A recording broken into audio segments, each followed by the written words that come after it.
আসসালামু আলাইকুম, জুম্মা মুবারক। আজকে আমার এক বান্ধবীর সাথে কথা হচ্ছিল। ওর একটু হেজিটেট করছিল আমাকে জিজ্ঞেস করতে যে আমি এগুলি কি পোস্ট করছি, আজকাল শেয়ার করছি ফেসবুকে। তা আমার মনে হলো যে আমি এত কিছু শেয়ার করছি, আমি এক্সপ্লেইন করি নাই কাউকে যে আমি নীলা চৌধুরী বা সালমান শাহকে কেমন করে জানি। নীলা চৌধুরী আমি প্রথম জানি 82 থেকে। শিমু মারা যাওয়ার পর, মানে আমার প্রথম হাজবেন্ড মারা যাওয়ার পর আমি যখন কুমিল্লাতে ফেরত যাই, তখন আমার এক বান্ধবী ওনার বাসায় নিয়ে গিয়েছিল। ওনারা কুমিল্লা রানীর বাজারে থাকতো, একটা পুরোনো দিনের বাসা নিয়ে, আমার মনে আছে এখনো। তো ওনার সাথে পরিচয় করে দেয়, আমার খুব ভালো লাগে, ওনাকে খুবই পছন্দ করতাম। তো ওনারা আব্বা আম্মা দুজনেই লায়ন্স ক্লাবের প্রেসিডেন্ট ছিলেন দেখে উনিও মেম্বার ছিলেন, কি ছিলেন আমি ওইসব পুরো মানুষ, মানে সিনিয়র সিটিজেন কাছে যেতামই না যে কিছু জানার জন্য যে কি করে ওনারা। আমি আমার নিজের কাজেই ব্যস্ত ছিলাম। তো নীলা চৌধুরীর সাথে কুমিল্লায় যতদিন ছিল ওনার হাজবেন্ডের পোস্টিং ছিল, ওনার হাজবেন্ড ম্যাজিস্ট্রেট ছিল কুমিল্লাতে, ততদিনই আমাদের সম্পর্ক ভালো ছিল। তারপর তো আমি বিয়ে করলাম অনেক 86-এ বিয়ে করে চলে আসলাম তারপর ঢাকাতে থেকে কাজ করছিলাম। তো উত্তরায় থাকতাম আমরা, 1 নম্বর সেক্টরে। আমি তারপর মুভ করলাম স্কাটেনে মুভ করলাম পার্লার করার জন্য, কারণ আমার মামি শাশুড়ি আর আমার হাজবেন্ড আর আমার খালা শাশুড়ি মিলে ডিসিশন নিল ওরা একটা পার্লার করবে পার্টনারশিপে। পার্লারের মালিক অ্যাকচুয়ালি আমি ছিলাম না, আমি জাস্ট কেয়ারটেকার ছিলাম। তো ওরা 3জন পার্টনার ছিল, যেহেতু ওরা পয়সা ইনভেস্ট করেছিল। তো আমি একা মালিক ছিলাম না। তো এর মধ্যে দিয়ে একদিন হঠাৎ করে আমার পার্লার চলতো। তো সামিরা ছিল সালমান শাহর বউ, সামিরা ছিল আমার মামি শাশুড়ির ছোট বোনের মেয়ে। সামিরার মা লুসি হলো চিটংয়ে অনেক বড় ব্যবসা আছে ওদের, অনেক কিছু। খুবই ভালো মহিলা, চাইনিজ মহিলা, কিন্তু খুবই অনেক মানুষ বলতে পারে হ্যাঁ কি কি কিরকম very good hearted person she is. তো যেটা হয়েছিল, আমি পার্লার স্ক্যানে থাকার সময় 92 আর 93-তে একদিন হঠাৎ আমার পার্লারে নীলা চৌধুরী এসে হাজির। তো আমি তো খুব খুশি হলাম। তার আগে পর্যন্ত আমরা জানতাম কুমিল্লাতে ওনার হাজবেন্ড পোস্টিং হয়ে ঢাকায় চলে আসছে। তো এর মধ্যে দিয়ে উনি আসলো আমার বাসায়, এসে আমার বললো যে রুবি জানো, মানে অবভিয়াসলি আমরা একজন আরেকজনকে হাগ করেছি, উইশ করেছি। তারপর যে উনি আমাকে জানালো যে সামিরার লুসির মেয়ের সাথে ইমনের বিয়ে হয়েছে। ইমন মানে সালমান শাহ। তো হওয়ার পরে এ শুনে আমি খুব খুশি হলাম যে আমাদের আত্মীয়র মধ্যেই বিয়ে হলো। তো উনি ওনার বাসার ঠিকানা দিয়ে গিয়েছিল আমাকে, তো বাসায় যাওয়ার জন্য। তো উনি ওনার গ্রিন রোডের বাসায় থাকতেন। তো আমার এক বান্ধবী একদিন আমার বাসায় এসেছিল না, আমি ওর বাসায় গিয়েছিলাম, আমার মনে নাই। ওই বান্ধবীকে নিয়ে আমি নীলা চৌধুরীর বাসায় গিয়েছিলাম। যে দেখলাম কি সুন্দর সংসার, ছেলের বউ উনি দেখাচ্ছে, সামিরাকে মাথায় তুলে রাখছিল উনি আমাদের সামনে, অসম্ভব আদর। তারপর ওনার হাজবেন্ডকে ফোন করে বললো যে তোমার বউ তো খাবে না, তোমার ছেলের বউ তো তোমারে ছাড়া খাবে না, তুমি বাসায় আসলে একবারে খাবে, একসাথে খাবে। এসব দেখে কথা বলো, তোমার বউ সামিরার সাথে কথা বলো। ফোন দিল ওনার হাজবেন্ডকে। আমরা তো দেখে খুব ইমপ্রেস, এত ইমপ্রেস, অফকোর্স ইমপ্রেস হবো। শাশুড়ি বউয়ের এরকম সম্পর্ক দেখলে কেন ইমপ্রেস হয়। তো পরে যে হলো কি,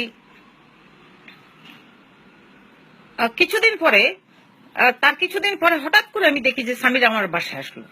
এসে আমার বলে যে রুবি আন্টি, আমরা তো আপনার বাসাতেই থাকি।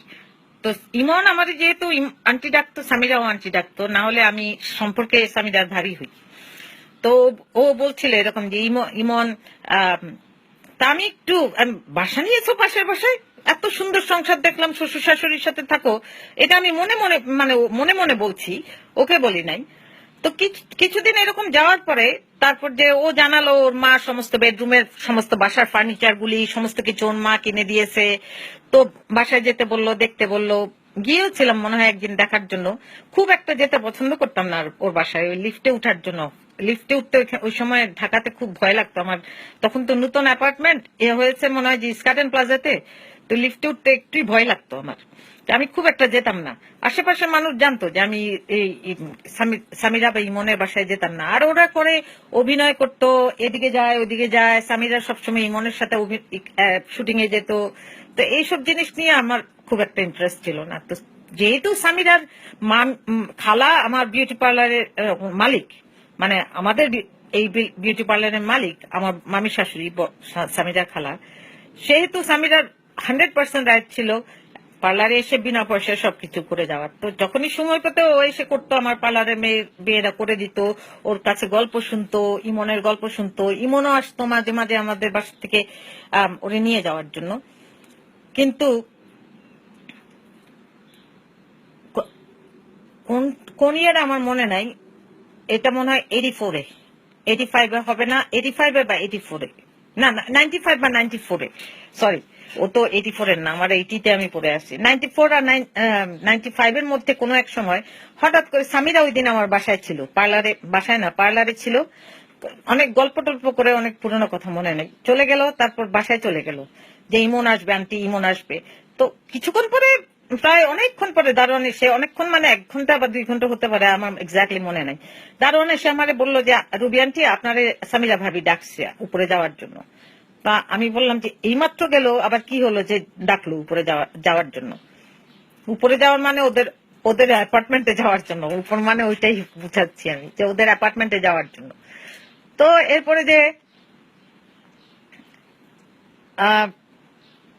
গেলাম, যে আমার কাজের একটা নতুন বুয়া দেখলাম, বুয়াটা আমারে বললো যে আপনি বেডরুমে যান। তো আমি বেডরুমে গেলাম, আপা বলছে আপনাদের ওখানে যেতে। আপা ওইখানে গেলাম, যাওয়ার পরে দেখি যে ওদের এখানে গেলে তো আবার নিচের থেকে ইন্টারকমে কথা বলে পারমিশন নিয়ে যেতে হয়।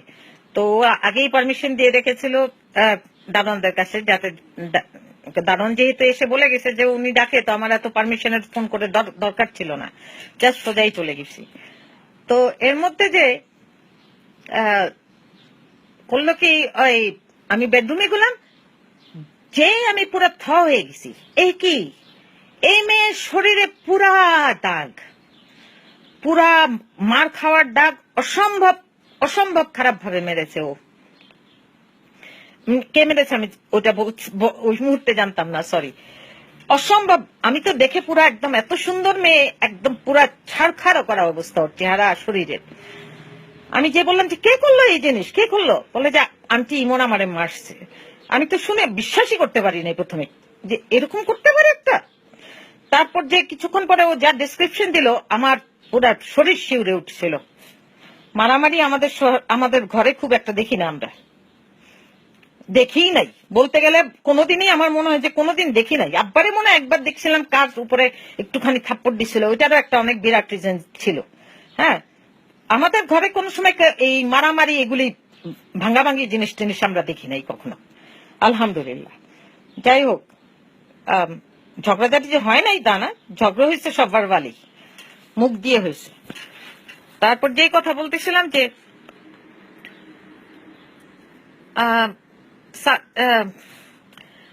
দেখে, তারপর ঘটনার যা ও বললো সেটা হলো যে ইমন মানে সালমান শাহ বাসায় আসছিল, আসার পরে কাজে বুয়া নাস্তা নিয়ে বেডরুমে গিয়েছিল। বেডরুমে যাওয়ার পরে ইমন বুয়াকে দেখেছে, বুয়া একটা শাড়ি পরা ছিল, যে শাড়িটা সালমান শাহর মা দিয়েছিল সামিরাকে। তো ওই শাড়িটা বুয়ার পরনে। তো ইমন নাকি বলেছে যে এই শাড়ি ওরে কে দিল? সামিরা নাকি বলছে আমি দিয়েছি। তখন ওদের মধ্যে আর্গুমেন্ট হয়েছে, ও যা বলেছে এক্স্যাক্টলি আমি ওরকম বলছি। তারপর ওর নাকি জবাব দিয়েছে, সামিরা নাকি জবাব দিয়েছিল যে না, ইমন নাকি বলেছিল যে তুই তোর মারটা দিলি না কেন, আমার মার ডাহাটা দিলে কি জন্য?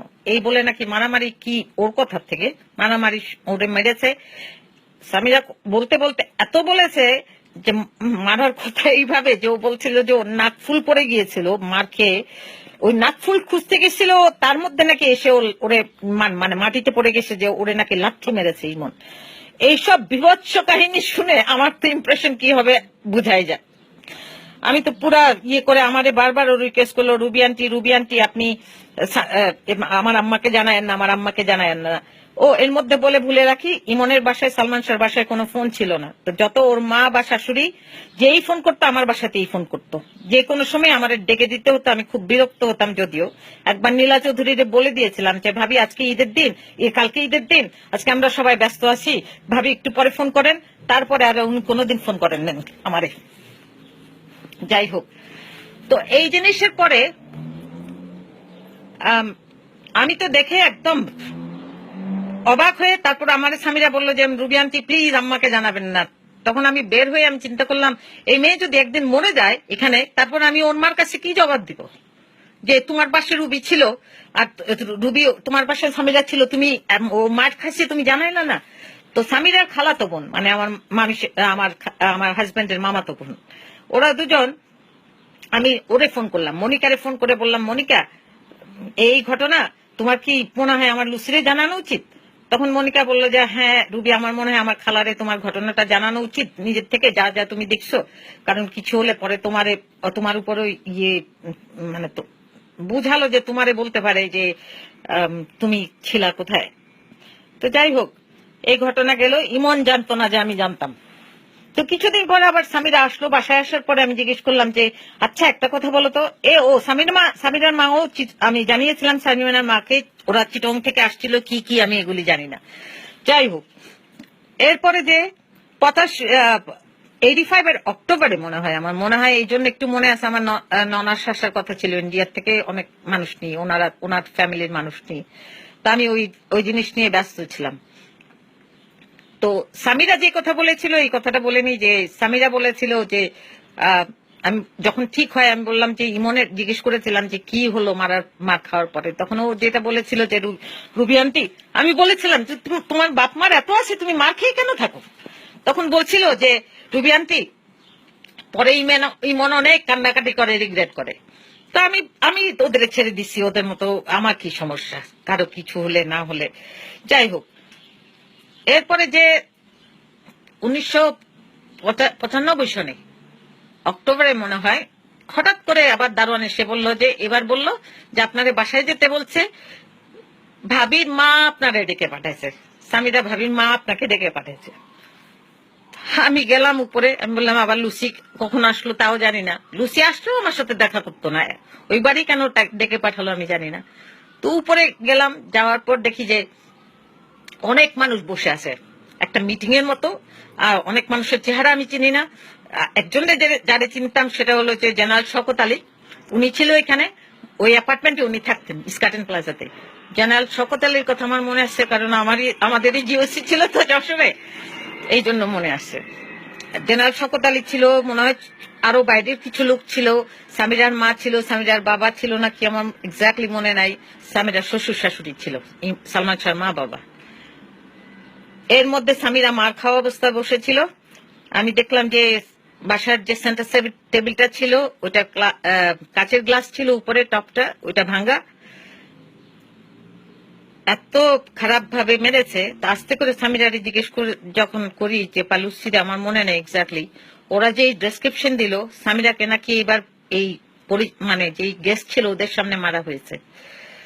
আমি আর নিতে পারি নাই, ওই অবস্থাতে আমি জাস্ট বলে দিচ্ছি। ওই শুনতে শুনতে আমি বলছি যে যেই মা বাবা, ওর মা বাবার সামনে বলেছি, ওখানে কিন্তু সালমান শাহ ছিল না, আমি জানতাম না ও ছিল কোনোখানে।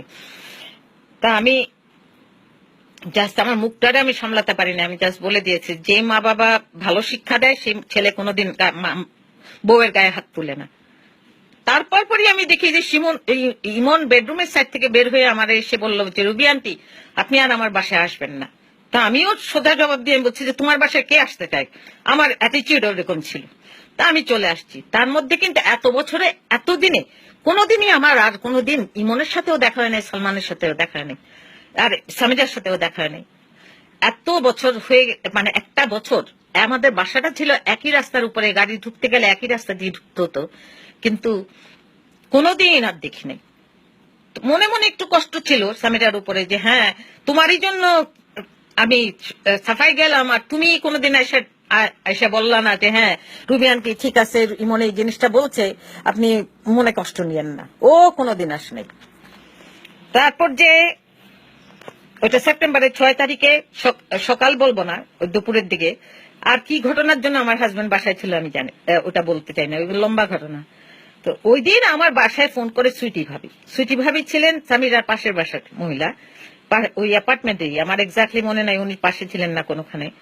তো উনি হঠাৎ করে এসে আমারে বললো, না এসে না, ফোন করে বললো যে, তো মেয়েরা ফোন ধরেছিল, কাজের মেয়েরা, ওরা এসে বললো যে ভাবি অ্যাপার্টমেন্টে সুইটি ভাবি ফোন করছে। তো ওরা মাঝে মাঝে অ্যাপয়েন্টমেন্ট করার জন্য ফোন করতো, তো আমি ভেবেছি ভাবি হয়তো অ্যাপয়েন্টমেন্ট করবে, বা জেনারেল ও সুইটি ভাবি বলে নাই, বলছে যে ভাবি আপনারা ফোন করছে কে।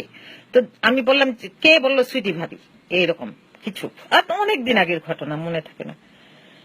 তো ভাবি যে কথাটা আমার মনে বলেছিল, এক্স্যাক্টলি আমার মনে আছে, ভাবি বলেছিল, ভাবি আপনি কি জানেন যে ইমন সুইসাইড করতে চেষ্টা করছে। এই কথা শুনে আমি আর ভাবির কোনো জবাব দিইনি। আমি সোজা, আমার হাজবেন্ড ওখানে বেডের উপর বসা ছিল, আমি সোজা ওর দিকে তাকায় বললাম যে ইমন সুইসাইড করার চেষ্টা করছে। আর শেষ জবাবটা আমার হাজবেন্ডের ছিল, সেটা হলো যে যাওয়ার দরকার নাই। কারণ ও কিন্তু আগের ঘটনা জানতো যে ইমন যে আমারে না করেছে বিয়ে, মানে ওর বাসায় যেতে। ওইটা শুনে ও বলছিল যে আর কোনোদিন যাবি না তুই ওদের বাসায়, আর কোনোদিন যাবে না। তখন আমি বলছিলাম যে আচ্ছা আর কি কোনো যোগাযোগ রাখবি না, এই কথা বলছিল, যাবি না বলে নাই। তা আমি বলছি ওরা তোরই তো আত্মীয়। তখন বলছিল আমার আত্মীয় দেখি আমি নিষেধ করি, তা আমার তার কিছু বলার নাই। তারপরে তো যেটা হয়েছে সেটা হলো যে এই কথা বলে আমি যখন দৌড় দেই পিছে পিছে, আমি তো কি বলেছি জানি না, আমি জাস্ট ফিল করলাম যে আমার পিছনে পিছনে আমার ছেলে দৌড়াচ্ছে, আমার পার্লারের মেয়েরা দৌড়াচ্ছে, কাজের মেয়েরা সব, মানে লিফটে উঠেই লিফট বন্ধ হয়ে গেল। আমি লিফটে উঠতে একদমই পছন্দ করি না, আগেও বলেছি। লিফট বন্ধ হয়ে যাওয়ার পর তো একটু বুক কাঁপলো। এক হইলো সুইসাইডের জিনিস, পুরানো দিনের খেয়ালের মানুষ ছিলাম তখন, তো একটু ভয়।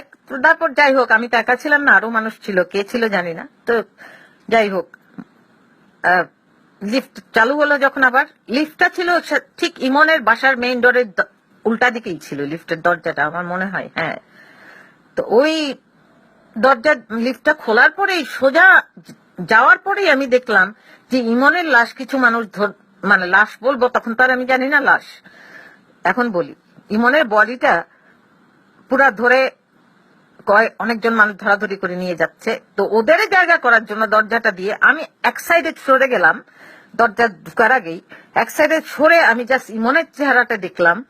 ওই চেহারাটা পুরা নীল হয়ে গেছিল, ঠোঁটটা একদম কালো হয়ে গেছিল। আমি দেখেছি কোন অ্যাঙ্গেল থেকে, আমি দেখেছি মাথার উপর থেকে আরম্ভ করে ফেস থেকে, কারণ আমি তো বাইরের দিকে ছিলাম, ওরা ভিতর থেকে বের করছিল। তো এই হলো ঘটনা। এরপরের ঘটনা হলো যে আমি তাড়াতাড়ি ওর বডি নিয়ে যাওয়ার পর, যেহেতু ইমনকে টেক কেয়ার করার জন্য কেউ আছে, আমার ফার্স্ট জিনিস আসছে সামিরার চিন্তা।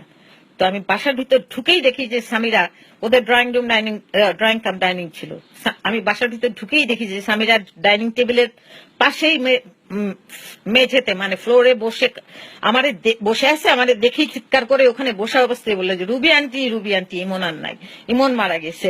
ও এরকম বিলাপ করতে করতে ও একবার বলেছিল যে ইমনের জিহ্বা বের হয়ে গেছে, আন্টি জীবন এরকম। আমার তখন, আমিও তো স্বামী হারিয়েছি, কাজে কষ্ট তো তখন আমার ফেরত আসবেই।